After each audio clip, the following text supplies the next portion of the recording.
একটা গ্রামে রামু নামের লোক থাকতো। সেই গ্রামে রামু অনেক গরিব ছিল। তাকে খাওয়ার জন্য অনেক ভাবতে হতো। গ্রামের মধ্যে সব থেকে বেশি গরিব।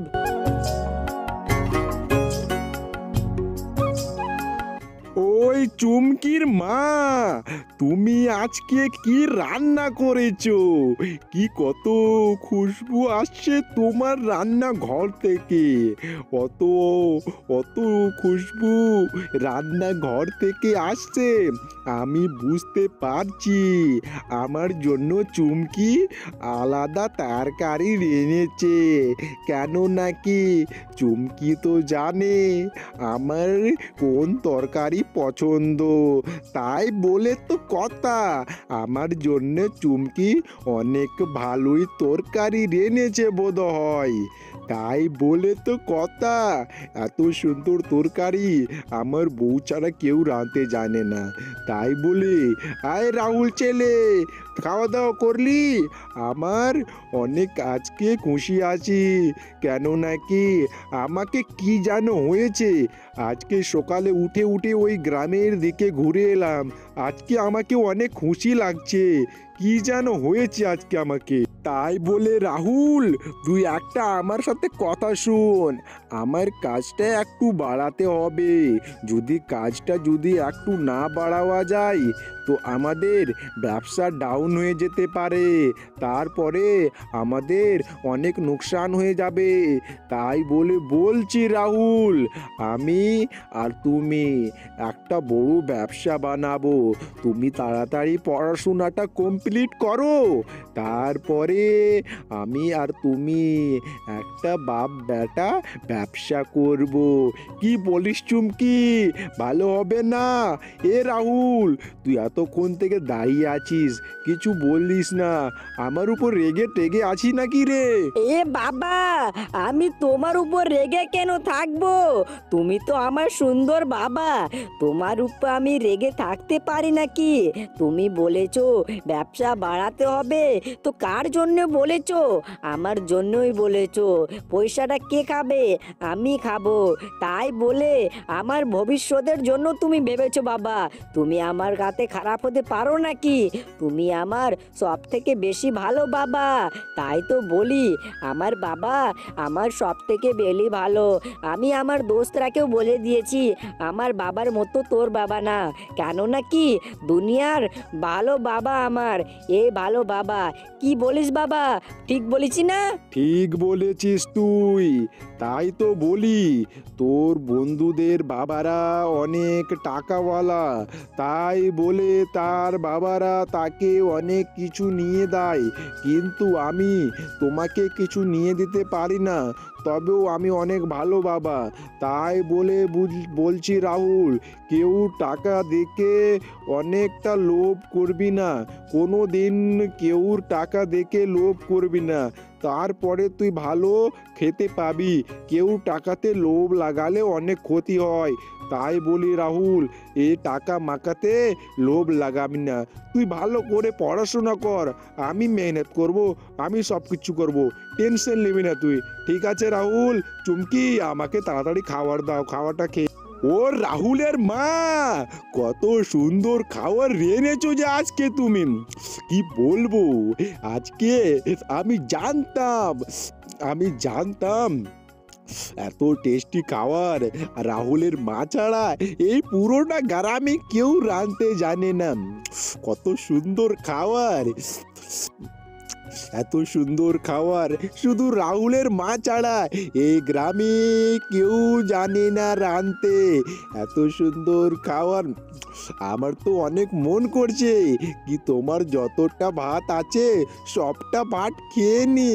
কিন্তু কি করব, ভাত তো তুমি আজকে অনেক কম রেনেছো। যেটি ভাগে পাবো সেটি তো খেতে হবে আমাকে। কিন্তু আজকে অনেক তরকারিটা মজার তরকারি হয়েছে। কি বলিস রাহুলের মা, এত সুন্দর তরকারি। কত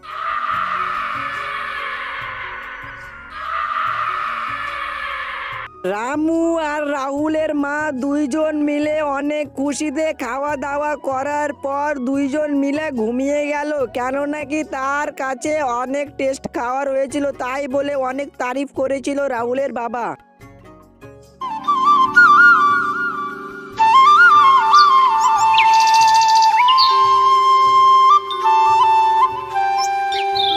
ও রাহুলের মা, আজকে আমি যাব কাজের জন্য।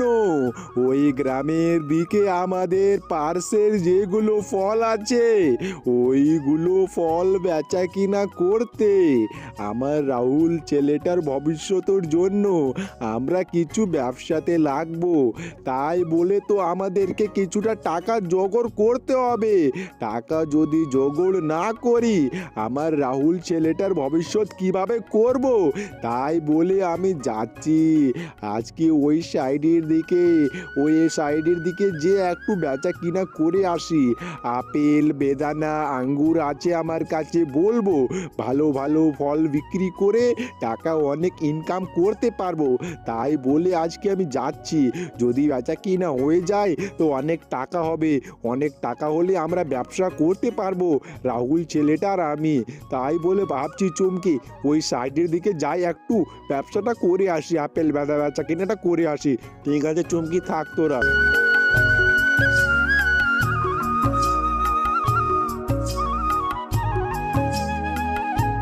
বেদানা নিয়ে যাও, বেদানা অনেক ভালো ভালো বেদানা আছে, আনারস আছে, আপেল আছে, নিয়ে যাও তোমাদের গ্রামে চলে এসেছে 70 টাকা কেজি আপেল। নিয়ে যাও আজকের মতো অনেক সস্তা হয়ে গেছে আপেল। নিয়ে যাও আনারস 30 টাকা পিস। নিয়ে যাও। আজকে তো বেচা কিনা হলো না, ওই 4-5 টাকা বেচা কিনা হলো, তো আমি ব্যবসাটা কিভাবে করব?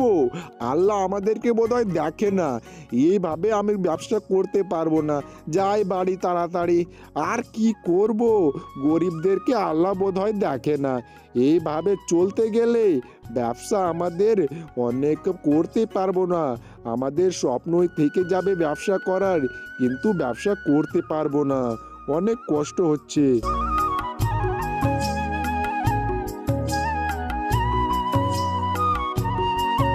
আরে ভাই, এই লাল রঙের জিনিসটা যে কি পড়ে আছে আমি বুঝতে পারছি না। এ ডিমের মতো সাইজের জিনিসটা, এত বড় ডিমের মতো জিনিসটা যে কি পড়ে আছে, এই লাল মাটির কাছে পড়ে আছে, দেখে তো কি কমন লাগছে আমাকে। তাই বলে আমাকে দেখতে হবে এ ডিমটা কেমন। আরে ভাই, এ ডিমটা তো সোনার ডিম রে ভাই, এত বড় সোনার ডিম আমি কোনো দিনও দেখিনি। এত বড় সোনার ডিম রে ভাই, আমাদেরকে আল্লাহ উপর থেকে এই সোনার ডিমটা দিয়েছে। কি বলো রে ভাই, এত বড় সোনার ডিম গরিবকে দেওয়া মানে আল্লাহ উপর থেকে আমাদেরকে দেখে এই সোনার ডিমটা প্রদান করেছে। কি বলো রে ভাই, এই সোনার ডিমটা আমি তাড়াতাড়ি যাই ওই চুমকিকে আর রাহুলকে দেখাবো, তারপরে এই সোনার ডিমটা বেচা আমরা একটা বড় ব্যবসা চালু করব, ব্র্যান্ড কোম্পানি সব কিছু রাখবো। তাই বলে আজকে যাই তাড়াতাড়ি, এই বাড়ি যাই, এই ব্যয় সোনার ডিমটাকে নিয়ে।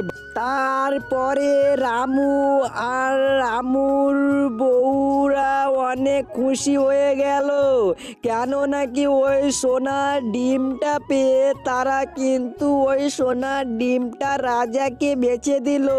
তারপর তারা অনেক টাকা হয়ে গেল।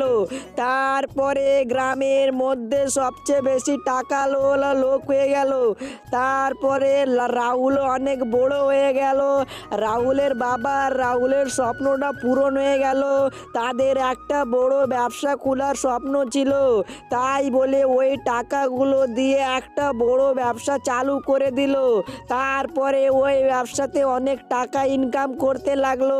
তারপরে ওই গ্রামের সবচেয়ে বেশি টাকাওয়ালা লোক হয়ে গেল। তার গ্রামে যত গরিব আছে তার পেট পালন করতো ওই রামুটা। ওই গ্রামের বাদশা হয়ে গেল ওই রামুটা।